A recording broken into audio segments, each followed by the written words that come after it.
Can I also just say really quickly a thank you to there's one resentment I have, and that is.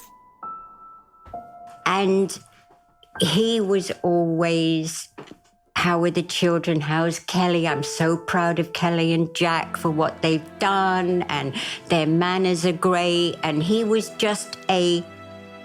What are your thoughts on Donald Trump? What? I knew that Chelsea, his ex-girlfriend, was upset with him about it, but I didn't actually see what he said. I'm also like, can we have a What did you do? timeout for a second? Because I completely did not know that Chelsea Handler and 50 Cent were ever a thing. The late night people have been having a field day with this Donald Trump trial. Well, yeah, you know why? It's because the only way people, like, their ratings go up is when he's in the press. I mean, farting in court, falling asleep. But, you know, Piers Morgan made an interesting comment the other day, Jack. Go on, what did he say? He thought I was like a...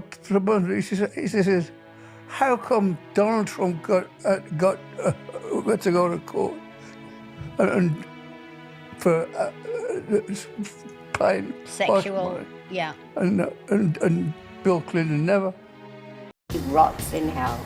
Mr. Donald Trump for president. I think he knows how to grab a headline. The world is talking about him. He's a showman. Who should be his running mate? Oh, Ozzy! Why not?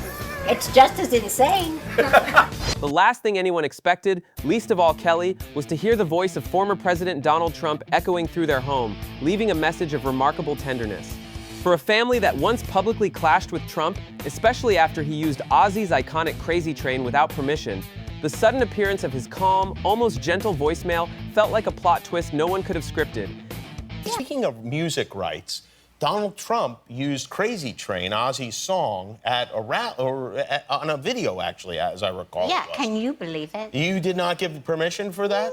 No, he does it all the time. Because the thing is, he'll use it once, everybody says, you can never use my music, we don't want it. And the thing is, if you've just used it once, by the time we try and sue, it costs us a fortune, you get nothing. Right. So he keeps doing, oh, they won't sue, I'm only using it once, because they'll tell me to stop anyway, so. And do you feel like you still know him well enough from being part of The Apprentice that you could contact him or call him and say, hey, stop using my song?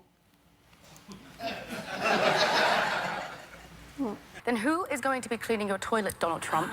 Oh, that's... And Kelly's reaction, equal parts disbelief and emotional conflict, became one of the most surprising moments in the aftermath of her father's death. Hi, Sharon. It's Donald Trump, and I just wanted to wish you the best and the family. Great. Ozzy was amazing. He was an amazing guy. I met him a few times, and I want to tell you, he was unique in every way and talented. So I just wanted to wish you the best, and it's a tough thing. I know how close you were, and whatever I can do, take care of yourself. Say hello to the family. Thanks. Bye. According to the grieving siblings, the message arrived quietly, without fanfare, as if Trump somehow understood the sensitivity of the moment. Jack was the first to hear it. He played the voicemail back in stunned silence, expecting some kind of generic political line, a formal condolence, maybe even something performative. But instead, Trump's voice broke through the speaker in a surprisingly warm and respectful tone, calling Ozzy amazing, unique, and talented, describing Sharon and Ozzy's bond as special, and offering to help the family in any way he could. For Jack, who always considered himself the pragmatic one, the voicemail hit unexpectedly hard. He admitted on the family's podcast that he didn't know what reaction made sense, confusion, gratitude, or suspicion, because Trump was the last person he expected to step into their grief with sincerity. But hearing the former president describe Ozzy as one of a kind cracked something open in him, surprising even himself. Love him or hate him, he didn't have to call and leave a voicemail. Listen, when it comes to politics, we know nobody comes out a winner. Whoever you like, there's half of people are going to go like this. And now it's more so than ever in history. He was always, how are the children? How's Kelly? I'm so proud of Kelly and Jack for what they've done, and their manners are great. And he was just a great guy to talk to. And Kelly, always fiery, emotional, and fiercely protective of her father, reacted even more intensely. When Jack played the voicemail for her, she froze, stunned not by Trump's political identity, but by the tone, gentle, respectful, almost careful, as though Trump understood exactly what Ozzy meant to her. Kelly, who inherited Ozzy's raw emotionalism, burst into tears the moment Trump said, "I know how close you were," a line that hit directly at the part of her still refusing to accept her father was gone. Time is so precious. Time. And one resentment I have, and that is... Not saying who it's from. Everyone will know. That people's choice of... She wasn't prepared for kindness from someone she'd mentally placed in the category of worlds away, and the moment shattered her composure. For years, she had kept her opinions on Trump separate from the polite encounters her mother had described behind closed doors. Every Latino out of this country, then who is going to be cleaning your toilet, Donald Trump? Oh, that's no. In the sense that, no. You know what I mean? Like when I'm saying there's more jobs to be in LA, they always but they don't. Are not only the only people. I didn't mean it like that. Come on. No, I would never mean it like that. And as for that jaw-dropping remark of Kelly Osbourne, she apologized on Facebook, saying what she said was a poor choice of words, admitting she really messed up, but she expressed it a different way. Now that private world suddenly collided with her grief, leaving her overwhelmed and deeply moved despite herself. Jack later admitted that their mother Sharon listened to the voicemail alone first, replaying it several times in disbelief before calling her children to hear it with her. Sharon, the family's anchor, has always kept a strict line between politics and personal relationships, and she reminded her kids that Trump had known Ozzy for years through entertainment circles and had always treated them with personal respect. But even she couldn't hide the way her voice cracked as she listened. Don't vote for anyone. Mm-hmm. I vote for no one. Never have, never will.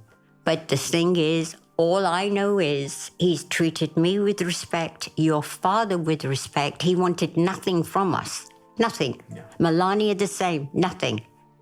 And they have been great. And for him to take his time to do that for us.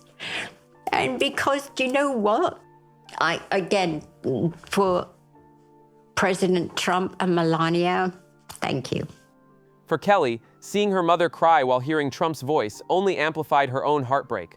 It wasn't about politics anymore, it was about loss and the unexpected humanity people sometimes reveal when the cameras are off and the headlines don't matter.